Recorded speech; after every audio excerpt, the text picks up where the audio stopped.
Crane आपका भले ही supply आ रहा है क्रेन में, लेकिन क्रेन चालू नहीं हो रहा है।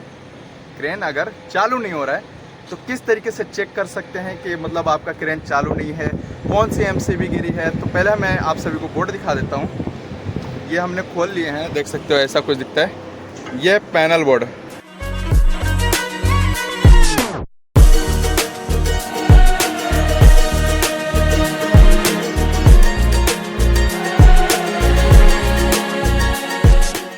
हे guys, welcome back to my channel another new blogs. तो ऐसे कैसे हो? तो एक प्रॉब्लम आ गई है छोटी सी क्रेन में ही, ठीक है। और पहले भी एक प्रॉब्लम आई थी जिस पे कि हमने आप सभी को नॉलेज दिया था, हमने बताया था कि क्या प्रॉब्लम आया था। पिछली बारी एक प्रॉब्लम आई थी, क्या वो गियर ऑयल का, ठीक है। तो मैं आप सभी को दिखा देता हूँ गियर ऑयल का। तो वहाँ पे लीक हो रहा था, हालांकि हमने तेल डाले थे, कम पड़ गए थे, और फिर उसके बाद ख़राब होने की कागर पे आ गया था, जिसके लिए हमने ऑयल डाले, ठीक है। लेकिन ऑयल डालने के बाद ये बहुत ही ज़्यादा लीक होने लगा था। दिखाते हैं आपको, ये जो दिख रहा है ना, यहाँ पे ये लीक हो रहा था। यहाँ पे देख रहे होंगे, चमक आ रहा होगा, लीक हो रहा था। हालांकि यहाँ कपड़े से हमने पोंछा है कि मतलब दिख तो नहीं रहा है ना, तो फिलहाल नहीं दिख रहा है। और इसे हमने टाइट कर दी।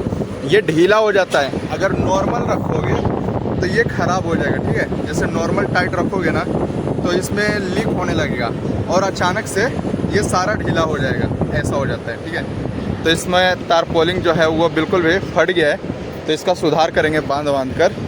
और यहाँ पे ये मोटर है, लेकिन एक प्रॉब्लम आ गया है सप्लाई का। तो वो सप्लाई का प्रॉब्लम इस वक्त देखने को मिल रहा है, क्योंकि पहले से यानी कि 2-3 महीने से ये लोग क्रेन जो चला रहे थे ना, वो डीजी से चला रहे थे, लेकिन अभी सप्लाई से कर दिया गया है और हो गया है क्रेन में प्रॉब्लम, यानी कि क्रेन काम नहीं कर रहा है। तो अभी आप सभी को डीजी दिखा देता हूँ मैं। डीजी कैसा दिखता है? अरे यार, डीजी कह रहा हूँ, पैनल बोर्ड दिखा देता हूँ। तो ये है पैनल बोर्ड और यहीं पे मैं खड़ा हूँ। आखिर कैसे पता करें कि क्रेन में फॉल्ट हो और इसे कैसे ठीक करना है? तो सबसे आसान तरीका मैं आप सभी को बताता हूँ। क्रेन आपका भले ही सप्लाई आ रहा है क्रेन में, लेकिन क्रेन चालू नहीं हो रहा है। क्रेन अगर चालू नहीं हो रहा है तो किस तरीके से चेक कर सकते हैं कि मतलब आपका क्रेन चालू नहीं है, कौन सी एमसीबी गिरी है? तो पहले मैं आप सभी को बोर्ड दिखा देता हूँ। ये हमने खोल लिए हैं, देख सकते हो ऐसा कुछ दिखता है। ये पैनल बोर्ड, काम की नॉलेज हासिल कर लो आप सभी लोग पहले। यहाँ पे देख सकते हो पूरा पैनल है और सारी सिस्टम है, दिख रहा है ना? यहाँ पे देख लो। तो चलिए इसकी जानकारी आप सभी को देते हैं। कुछ चीज़ें मुझे भी पता है, क्योंकि मैं भी काम कर रहा हूँ 4-5 सालों से, तो मुझे खुद भी एक्सपीरियंस है इन चीज़ों की। तो आप सभी को सबसे पहले बताता हूँ कि सप्लाई आ रहा है, ठीक है। क्रेन में आपको वोल्टेज जो है वो अपना केबिन में दिखाई देगा। वोल्टेज में 400 क्रॉस होना चाहिए, थोड़े मोड़े 400 के नीचे रहेगा तो भी प्रॉब्लम देखने को मिल जाएगा, क्रेन स्टार्ट नहीं होगा। क्रेन स्टार्ट होता है तो कोई फंक्शन काम करेगा तो कोई नहीं करेगा। तो यहाँ पे आसान तरीका मैं आप सभी को बताऊँगा। अगर वोल्टेज आ रही है, वोल्टेज सब कुछ सही है, लेकिन ज़रूरी नहीं कि कुछ और प्रॉब्लम हो क्रेन में, ठीक है। लेकिन एक आसान तरीका है जिससे कि आप पता कर सकते हो कि वोल्टेज का कमी है या फिर किसी और चीज़ की कमी है। तो हुआ क्या कि अभी सप्लाई में प्रॉब्लम आया, तो यहाँ पे PWR लिखा हुआ है, ये वर्क कर रहा था, ये RY वर्क कर रहा था, ओवर वर्क नहीं कर रहा था, क्योंकि ओवर में कोई लाइट नहीं चल रही थी। और अंडर वाले में क्या लिखा हुआ है? 3 फेज वोल्टेज स्क्वेंस लो ट्राई RY लिखा हुआ है, ठीक है। तो अंडर वाला जो लिखा हुआ है ना, तो अंडर वाला का बंद चालू हो रहा था और रेड कलर में लाइट जल रहा था। तो इतना तक तो समझ में आ रहा था। और जब मैंने AC वाले को फ़ोन किया तो उन्होंने ऐसा कुछ बताया कि अगर आप इसमें मतलब वोल्टेज मल्टीमीटर से चेक करना है, पहले नंबर पे वो नीचे चेक करेगा, मतलब जहाँ से कनेक्शन दिया है उन्होंने वहाँ से चेक करेगा और फिर यहाँ पे सप्लाई बराबर देगा। अगर नहीं है तो फिर वाकई में डीजी से ही काम होगा। तो ऐसा होता है। प्रॉब्लम अगर देखने को मिलेगा तो पहले नीचे इलेक्ट्रीशियन को बात करना पड़ेगा।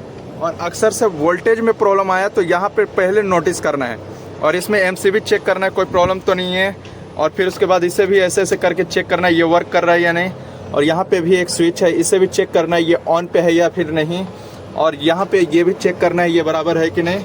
और सबसे इम्पोर्टेंट बात जो बहुत सारे लोग नोटिस नहीं करते हैं, हालांकि एक बार गलती मुझसे भी हो गई थी, ठीक है।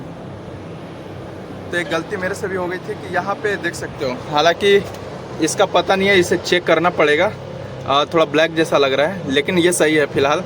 और इसमें कहीं से भी सही से नहीं, लेकिन इनमें से सब सही है फ़िलहाल, बस सप्लाई का ही इश्यूज़ है। ठीक है, ये चीज़ें समझ में आ गई होगी अब तक आप। तो अभी मैंने नीचे गया चेक करने, फिर भी वो वर्क नहीं कर रहा है। लेकिन यहाँ पे मैं आप सभी को एक चीज़ दिखाता हूँ। फ़िलहाल सप्लाई तो आ गया है, लेकिन फिर भी वर्क नहीं कर रहा है। जैसा कि मैंने टेम्परेरी आप सभी को बताया था कि कुछ प्रॉब्लम होगा, ठीक है। लेकिन यहाँ पे देखो ये चीज़ें हैं, ये जो है प्रॉपर तरीके से वर्क करना चाहिए। फ़िलहाल यहाँ पे वर्क नहीं कर रहा है। ये रेड बंद स्टार्ट ऐसा, मतलब बंद चालू जैसा ये हो रहा था, ये अभी वर्क नहीं कर रहा है। और सबसे बड़ी इम्पोर्टेंट चीज़ ये, इसमें सप्लाई नहीं आ रहा है, यानी कि यहाँ पे सप्लाई ऊपर नीचे कुछ फॉल्ट हुआ है, तो जिसके कारण से ये वर्क नहीं कर रहा है। जैसा कि मैंने आप सभी को पहले भी बताया कि डीजी से चल रहा था, डीजी होता है ना बड़ा वाला, उसमें चल रहा था और काफ़ी टाइम से चल रहा है। और सप्लाई अभी स्टार्ट हो चुका है, तो ये वर्क नहीं कर रहा है। हालांकि ये वर्क करेगा तो ही आगे का काम करेगा। देखो कब तक स्टार्ट होता है। और नए नए लोगों की भर्ती हुई है, उनको पता होगा, तो वो अगर उनको नॉलेज होगा काम का तो वो कर लेंगे, क्योंकि सप्लाई ऊपर नीचे लेफ्ट राइट कुछ तो करना होता होगा उनका, वो कर लेंगे तब हो जाएगा। तो इसमें जबकि ये लिखा हुआ है, क्या लिखा हुआ है देख सकते हो यहाँ पे, इसे रीड कर लो। तो अभी काम थोड़ा सा, एक गाड़ी आया है उसे अनलोडिंग करना होगा, ज़्यादा नहीं थोड़ी सी काम है, लेकिन वापस से सप्लाई आ गया है। लेकिन कैसे, वो डीजी से आ गया है भाई। डीजी को स्टार्ट करना पड़ेगा। देख लो वहाँ पे क्रेन हमने घुमाया है और रोप नीचे डाउन है, तो डीजी से स्टार्ट हुआ है। और बोले कि थोड़ा सा काम कर लेता हूँ इधर उधर का, जिसमें मतलब केबल उबल का कुछ भी प्रॉब्लम हुआ रहेगा वो ठीक करेगा, फिर उसके बाद वो सप्लाई देगा और फिर वो वर्क बराबर से करेगा, तब ये स्टार्ट होगा। हालांकि वो स्टार्ट हो ही नहीं रहा है। अब देखिए कब तक स्टार्ट होगा, जब भी होगा वो चीज़ें मालूम पड़ेंगी। तो वो हमने आपको पैनल जो बोर्ड दिखाए हैं वहाँ से पता चल जाता है कि सप्लाई वर्क कर रहा है या फिर नहीं, और फिर ये तो सीधा जवाब दे देगा कि भाई स्टार्ट ही नहीं हो रहा अपने को। तो ऐसा सिस्टम रहता है। तो फिलहाल ये काम कर लेते हैं, फिर उसके बाद सप्लाई काटेगा, फिर उसके बारे में आप सभी को जानकारी बताएंगे। जो केबल का प्रॉब्लम था या फिर जो भी सप्लाई का प्रॉब्लम था, सप्लाई का ही प्रॉब्लम था, तो वो बिल्कुल भी कंप्लीट हो चुका है। और जो डीजी से चल रहा था वो उसे बिल्कुल भी बंद कर दिया गया है। और इस वक्त वहाँ पे केबिन कह रहा हूँ, अपना पैनल बोर्ड खुला हुआ है और उसमें देखते हैं क्या बदलाव आया है, और उसकी रियलिटी मैं आप सभी को बताने वाला हूँ। और इस वक्त बिल्कुल भी शाम होने को जा रहे हैं, दोपहर में 2 बजे के बाद क्रेन स्टार्ट नहीं हो रहा था, ठीक है। तो 1 घंटा काफ़ी मुशक्क़त करने के बाद वापस से डीजी को स्टार्ट कर दिया गया था, फिर आधा 1 घंटा लगा, तो उसने बिल्कुल भी प्रॉपर करने के बाद और कम्प्लीटली हो चुका है। तो चलते हैं, देखते हैं कितना कम्प्लीट हुआ है। हालाँकि बहुत ही बड़ा प्रॉब्लम था और कुछ सीखने को मिला। तो चलते हैं वहाँ पे। केबिन में जो आवाज़ कर रहा है वो किस चीज़ का आवाज़ कर रहा है आप सभी को पता है? वो इस चीज़ का आवाज़ कर रहा है, जो गोल गोल घूम रहा है ना, एनेमोमीटर, उसका आवाज़ कर रहा है। आवाज़ इसके बंद कर दिए हैं, तो हम चलते हैं ऊपर और आप सभी को दिखाते हैं। तो आ चुके हैं फाइनली ऊपर में, ठीक है। और यहाँ पे क्या है, कुछ प्रॉब्लम देखने को मिल रहा है, ठीक है। और इसकी प्रॉब्लम का सल्यूशन तो कराना ही पड़ेगा। खैर इसमें सप्लाई देखने को नहीं मिल रहे हैं, लेकिन यहाँ पे जो प्रॉब्लम था ये वाले में, यहाँ पे जो प्रॉब्लम था ये सुधार हो चुका है। जो कि यहाँ पे रेड जल रहा था, फाइनली ये कम मतलब ख़त्म हो चुका है। अगर ओवर रहेगा तो कुछ प्रॉब्लम रहेगा तो यहाँ पे शो करेगा, लेकिन येलो और ग्रीन दोनों जल रहा है, यानी कि वो बिल्कुल भी परफेक्ट है। तो मुझे इसे बंद करना होगा और इसे बंद करते हैं, जिससे कि बारिश हो या किसी वजह से प्रॉब्लम ना हो, इसके लिए इसे मुझे खोलना होगा। ये इसका यहाँ चाबी है, चाबी खोल लेते हैं और यहाँ से लॉक करते हैं, ठीक है। यहाँ पे हम इसे लॉक कर देते हैं, ये लॉक हो गया, ठीक है। वापस से इसे हम यहाँ रख देते हैं। हालांकि बहुत ही बड़ा प्रॉब्लम था, उसके सुधार हो चुके हैं और कुछ नया सीखने तो मिलता ही है भाई। अगर कुछ अलग तरीके की प्रॉब्लम होती है तो ये सारी चीज़ें सीखने को ही मिलती है, ठीक है।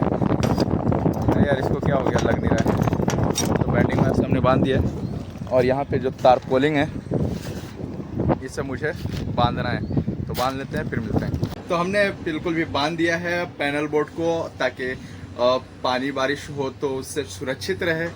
जो कि बहुत ही इम्पोर्टेंट था। लेकिन क्या हुआ कि अभी गया था मैं पीछे साइड में जो होस्टिंग का मोटर था ना, वहाँ पे गया था। लेकिन भाई साहब मतलब वो होता है ना तारपोलिंग मतलब फंस रहा था, तो उसे थोड़ा बांधने में हाथ में कचरे हो गए, ग्रीस लग गए।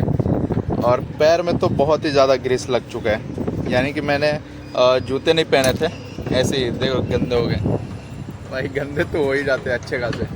तो तारपोलिंग हमने मस्त बांध दिया है और वाइब ही वाइब है। तो चलो चलते हैं केबिन में। तो वीडियो को यहीं तक रखते हैं। तो वीडियो को लाइक एंड सब्सक्राइब जरूर से कर लीजिएगा, ताकि और भी जानकारी मैं देता रहूं तो आपको मैसेज पहुंचता रहे। तब तक मिलते हैं अगले वीडियो में।